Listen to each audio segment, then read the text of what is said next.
Assalamualaikum warahmatullahi wabarakatuh. Apa kabar semuanya? Mudah-mudahan kalian semua dalam kondisi sehat selalu dan juga dalam kondisi bahagia. Pada video sebelumnya, kita sudah belajar mengenai kesetimbangan ion dalam larutan garam atau yang dikenal dengan hidrolisis garam. Berikutnya, pada kesempatan kali ini, kita akan belajar bagaimana menghitung pH larutan garam.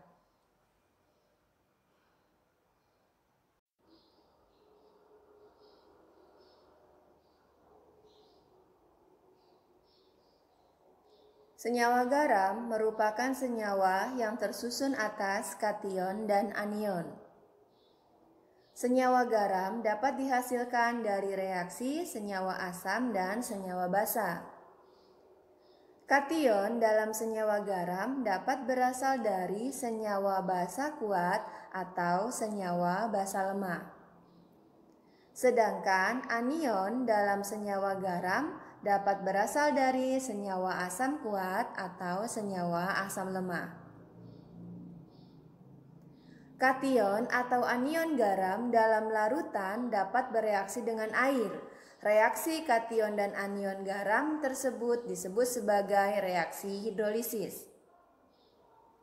Reaksi hidrolisis garam terbagi menjadi reaksi hidrolisis sebagian dan reaksi hidrolisis sempurna. Garam akan mengalami reaksi hidrolisis sebagian atau dikenal juga dengan hidrolisis parsial di dalam larutan jika yang pertama, garam tersebut berasal dari senyawa asam lemah dan senyawa basa kuat. Yang kedua, jika garam tersebut berasal dari senyawa asam kuat dan senyawa basa lemah.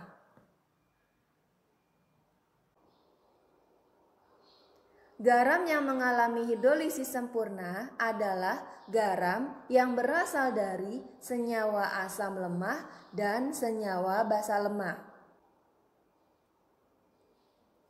Sedangkan garam yang berasal dari senyawa asam kuat dan senyawa basa kuat tidak mengalami reaksi hidrolisis karena kation dan anionnya dalam kondisi stabil di dalam larutannya. Berikutnya adalah menentukan besarnya pH larutan garam yang terhidrolisis. Ingat, pH itu sama dengan negatif logaritma dari konsentrasi ion H+. Sedangkan pOH itu sama dengan negatif logaritma dari konsentrasi ion OH-. Dan pH ditambah pOH itu jumlahnya sama dengan 14.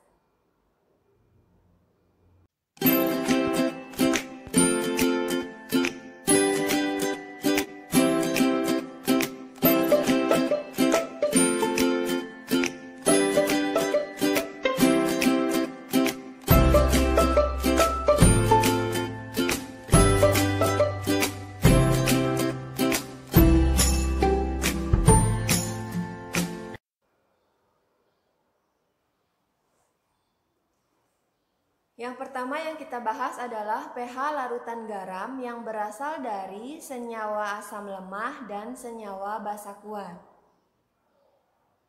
Contoh saya tuliskan di sini garam NaX, di mana anion X itu berasal dari senyawa asam lemah. Garam NaX jika dilarutkan dalam air akan terbentuk larutan garam NaX. Maka reaksi ionisasi garam NaX dalam larutan, saya tuliskan NaX terionisasi menjadi ion Na+ dan ion X-. Karena ion X- ini berasal dari senyawa asam lemah, maka ion X- akan mengalami reaksi hidrolisis. Saya tuliskan reaksi hidrolisisnya, ion X- ditambah H2O setimbang menjadi HX ditambah ion OH-. Reaksi hidrolisis ion X- menghasilkan senyawa asam lemah HX dan ion OH-. Maka besarnya konsentrasi ion OH- dapat dihitung dengan cara konsentrasi ion OH- sama dengan akar 2 dari KH dikali konsentrasi ion X-.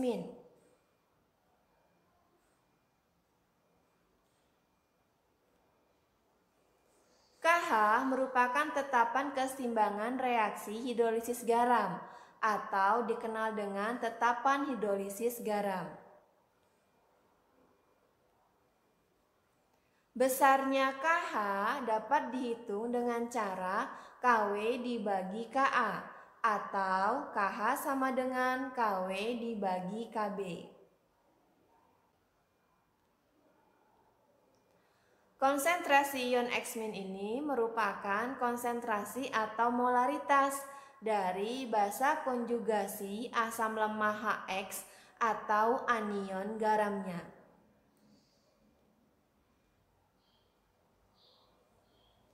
Reaksi hidrolisis ion X- menghasilkan senyawa asam lemah HX dan ion OH-.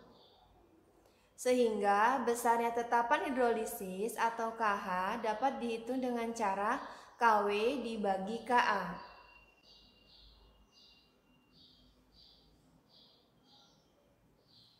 Maka besarnya konsentrasi ion OH- sama dengan akar 2 dari KW dibagi KA dikali konsentrasi ion X-.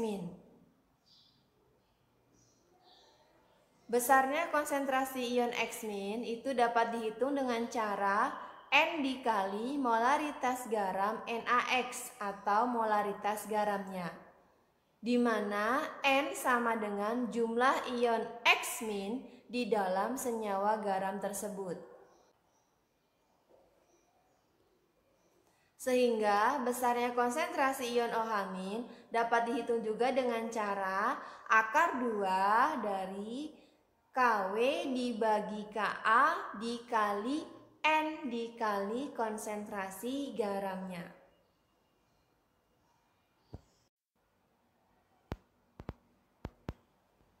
Contoh soal, hitunglah pH larutan garam MgCN 2 kali 0,02 molar jika diketahui KaHCN sama dengan 10 pangkat negatif 10.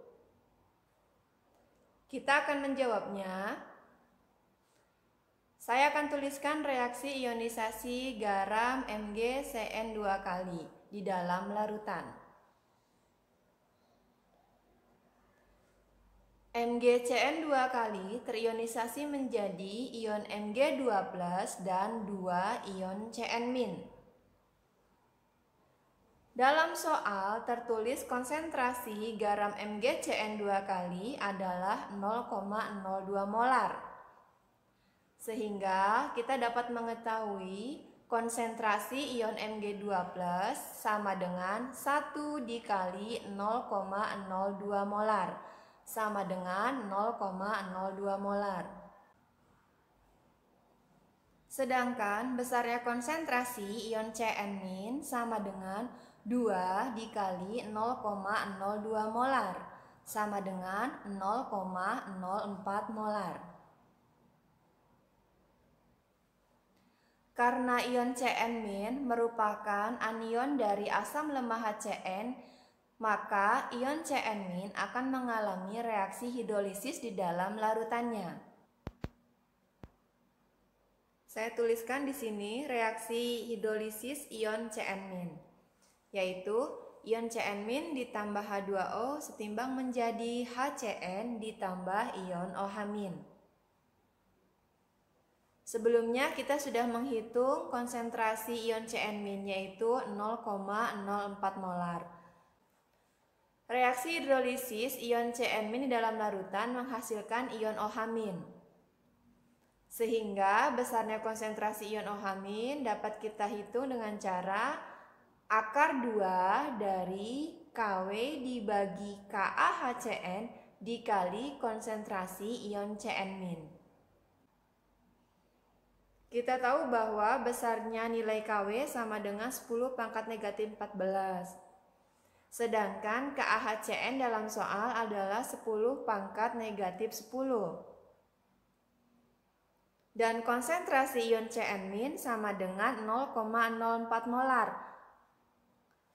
Sehingga besarnya konsentrasi ion OH- dapat kita hitung yaitu akar 2 dari 10 pangkat negatif 14 dibagi 10 pangkat negatif 10 dikali 4 kali 10 pangkat negatif 2. Maka besarnya konsentrasi ion OH- sama dengan akar 2 dari 4 dikali 10 pangkat negatif 6.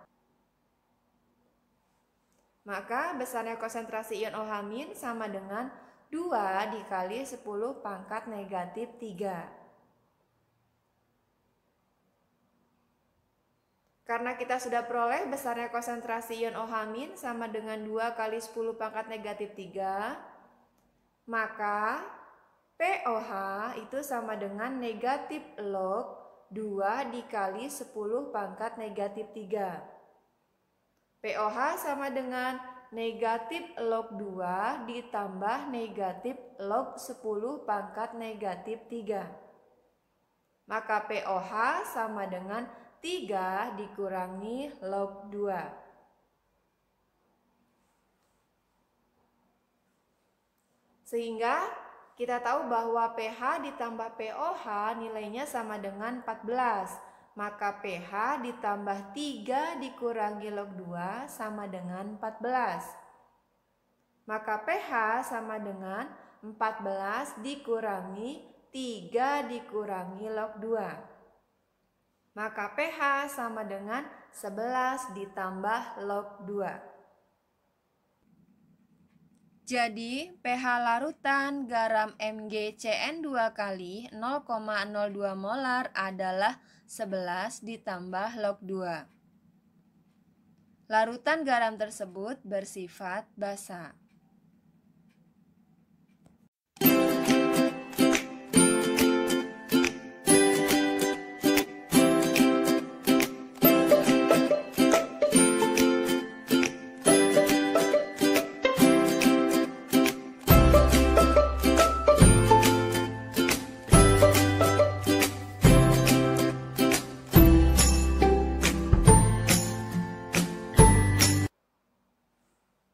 Berikutnya adalah pH larutan garam yang berasal dari asam kuat dan basa lemah.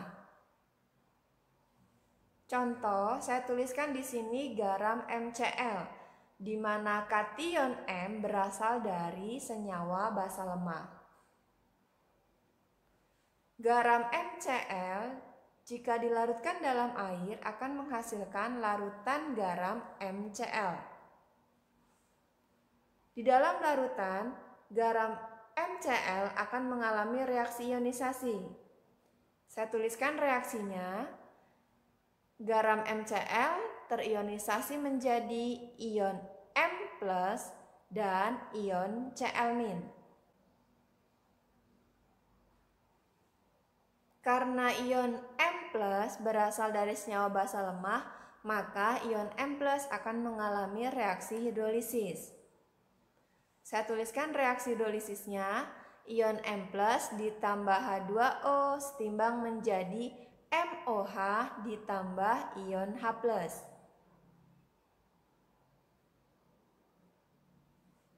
Hidrolisis ion M+ menghasilkan ion H+. Maka besarnya konsentrasi ion H+ dapat diperoleh dengan cara konsentrasi ion H+ sama dengan akar 2 dari KH dikali konsentrasi ion M+. KH ini merupakan tetapan kesetimbangan reaksi hidrolisis garam, di mana KH dapat diperoleh dengan cara KW dibagi KA atau KW dibagi KB.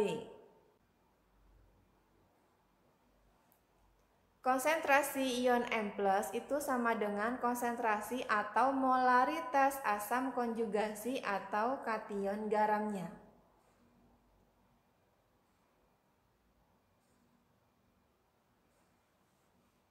Dalam reaksi hidrolisis ion M+ menghasilkan basa lemah yaitu MOH, sehingga besarnya nilai KH sama dengan KW dibagi KB. Sehingga dapat dirumuskan besarnya konsentrasi ion H+ sama dengan akar 2 dari KW dibagi KB dikali konsentrasi ion M+. Besarnya konsentrasi ion M+ sama dengan N dikali molaritas garam MCl, di mana N merupakan jumlah ion M+ dalam senyawa garamnya.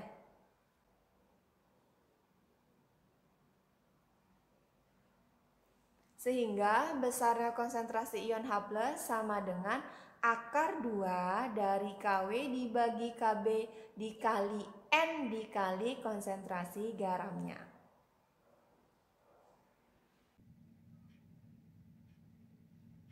Contoh soal 200 ml larutan NH4OH 0,2 molar dengan KB NH4OH sama dengan 10 pangkat negatif 5 direaksikan dengan 200 ml larutan HCl 0,2 molar. Tentukan besarnya pH larutan setelah bereaksi. Berdasarkan data di soal, kita peroleh data sebagai berikut. Perhatikan yang digarisbawahi. Konsentrasi NH4OH sama dengan 0,2 molar. Volume NH4OH sama dengan 200 ml atau sama dengan 0,2 liter. Mol NH4OH dapat kita cari yaitu sama dengan 0,2 molar dikali 0,2 liter sama dengan 0,04 mol. Kemudian perhatikan lagi yang digarisbawahi. Konsentrasi HCl sama dengan 0,2 molar. Volume HCl sama dengan 200 ml atau sama dengan 0,2 liter. Dan mol HCl dapat kita cari yaitu sama dengan 0,2 molar dikali 0,2 liter sama dengan 0,04 mol.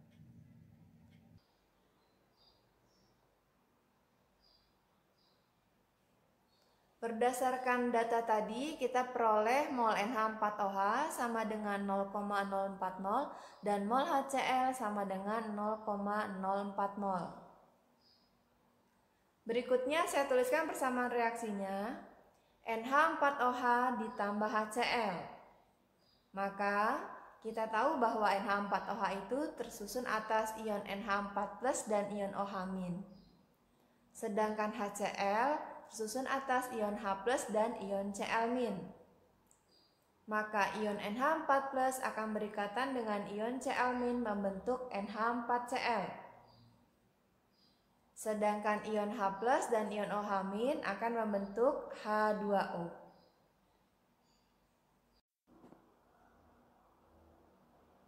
Berikutnya saya tuliskan mol awal, mol bereaksi, dan mol sisa. Di sini mol awal NH4OH sama dengan 0,04 mol. Untuk HCl 0,04 mol. Untuk NH4Cl 0. Untuk H2O sama dengan 0. Berikutnya adalah mol yang bereaksi. Untuk menentukan mol yang bereaksi maka kita harus tahu dulu reaksi pembatasnya, yaitu dengan cara mol awal dibagi dengan koefisien. Dalam reaksi di sini NH4OH ditambah HCl menghasilkan NH4Cl dan H2O, reaksinya sudah setara, di mana koefisien NH4OH sama dengan 1 dan koefisien HCl sama dengan 1. Maka untuk NH4OH mol awalnya adalah 0,04 dan koefisiennya 1, maka 0,04 dibagi 1 sama dengan 0,04. Untuk HCl, mol awalnya 0,04, koefisiennya 1, maka 0,04 dibagi 1 sama dengan 0,04. NH4OH dan HCl hasil bagi antara mol awal dengan koefisiennya sama-sama 0,04. Artinya kedua bereaksi tersebut tepat habis bereaksi. Sehingga mol bereaksi untuk NH4OH sama dengan 0,04 mol, untuk HCl juga 0,04 mol. Sedangkan untuk NH4Cl kita gunakan perbandingan koefisien ya, 1:1, maka mol bereaksi untuk NH4Cl adalah 0,04 mol.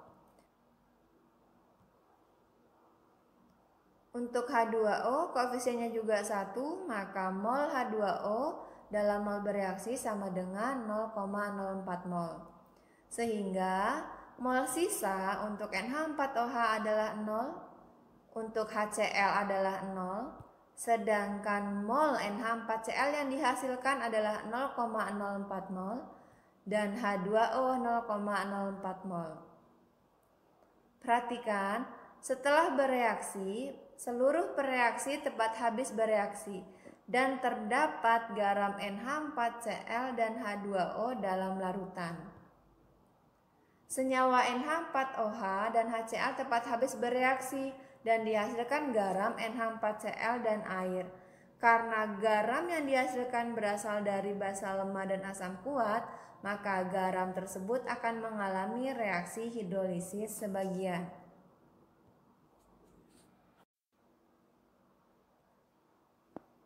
Setelah terjadi reaksi, dihasilkan garam NH4Cl dan H2O sebanyak 0,04 mol. Maka kita dapat menentukan konsentrasi garam NH4Cl yang dihasilkan, yaitu molaritas garam NH4Cl sama dengan mol garam yang dihasilkan dibagi volume campuran. Maka mol garam NH4Cl-nya adalah 0,04 mol, sedangkan volumenya merupakan volume campuran dari asam HCl dan basa NH4OH, yaitu 0,2 ditambah 0,2 liter. Maka konsentrasi NH4Cl atau molaritas NH4Cl sama dengan 0,1 mol per liter atau sama dengan 0,1 molar.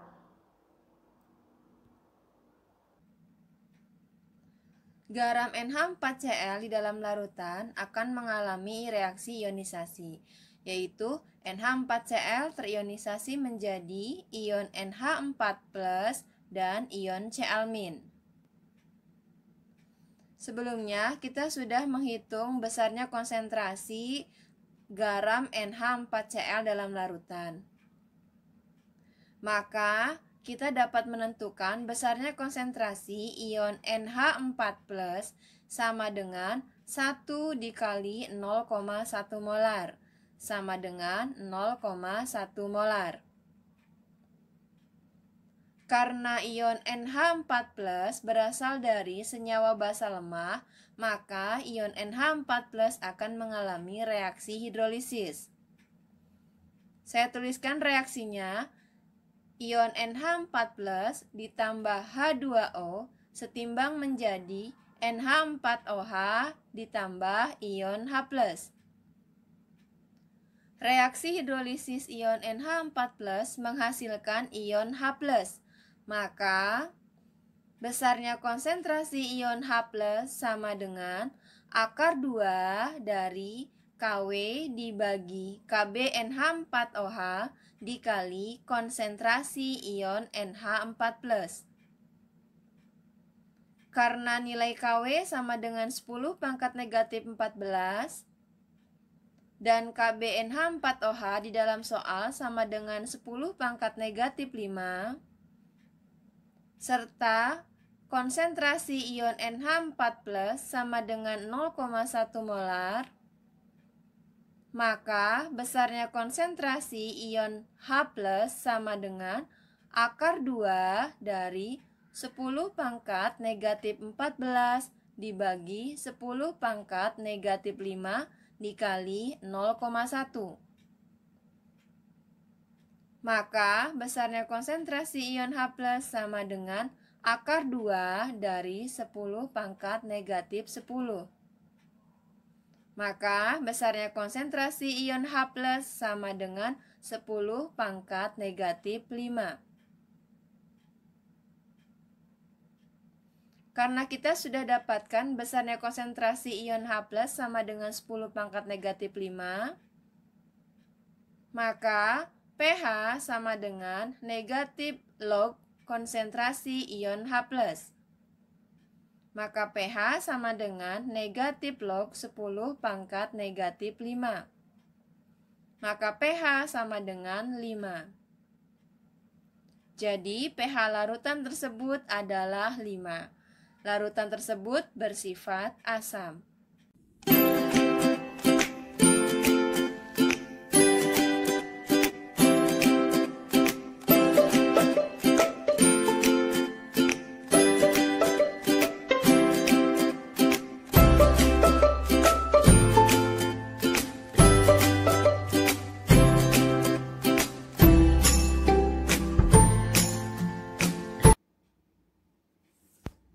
Berikutnya adalah pH larutan garam yang berasal dari senyawa asam lemah dan senyawa basa lemah.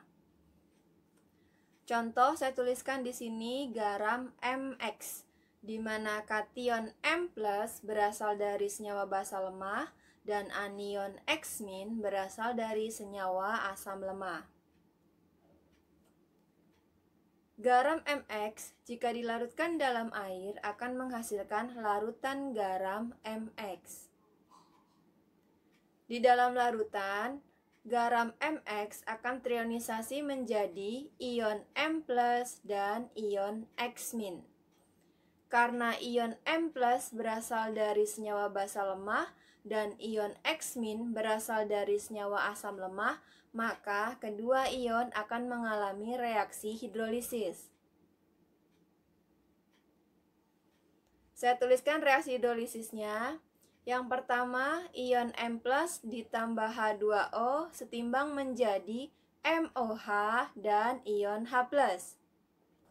Sedangkan ion X- ditambah H2O setimbang menjadi HX ditambah ion OH-.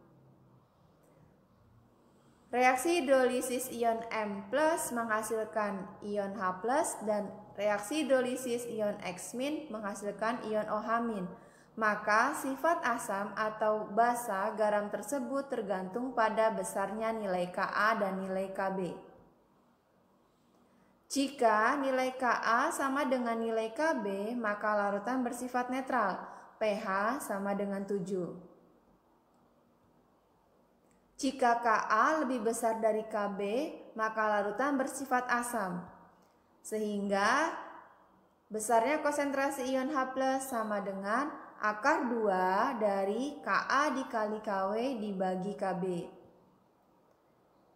Dan jika Kb lebih besar daripada Ka, maka larutan bersifat basa. Sehingga besarnya konsentrasi ion OH- sama dengan akar 2 dari Kb dikali Kw dibagi Ka.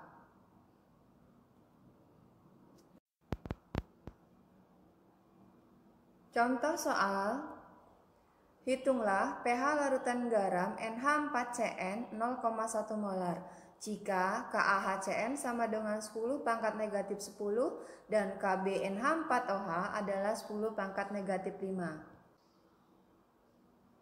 Kita akan menjawabnya. Perhatikan nilai Ka dan nilai Kb. Lebih besar nilai Kb, maka garam bersifat basa. Sehingga OH- sama dengan akar 2 dari Kb dikali Kw dibagi Ka. Maka besarnya konsentrasi ion OH- sama dengan akar 2 dari 10 pangkat negatif 5 dikali 10 pangkat negatif 14 dibagi 10 pangkat negatif 10. Maka besarnya konsentrasi ion OH- sama dengan akar 2 dari 10 pangkat negatif 9. Maka besarnya konsentrasi ion OH- sama dengan 10 pangkat negatif 4,5. Karena kita sudah dapatkan besarnya konsentrasi ion OH- sama dengan 10 pangkat negatif 4,5, maka POH sama dengan negatif log konsentrasi ion OH-. Maka POH sama dengan negatif log 10 pangkat negatif 4,5. Maka POH sama dengan 4,5. Sehingga karena pH ditambah POH sama dengan 14, maka pH ditambah 4,5 sama dengan 14. Maka pH sama dengan 14 dikurangi 4,5. Maka pH sama dengan 9,5. Jadi, pH larutan garam tersebut adalah 9,5. Larutan garam tersebut bersifat basa. Demikian materi kali ini mengenai bagaimana menghitung pH larutan garam. Semoga bermanfaat, kurang lebihnya saya mohon maaf. Terima kasih. Assalamualaikum warahmatullahi wabarakatuh.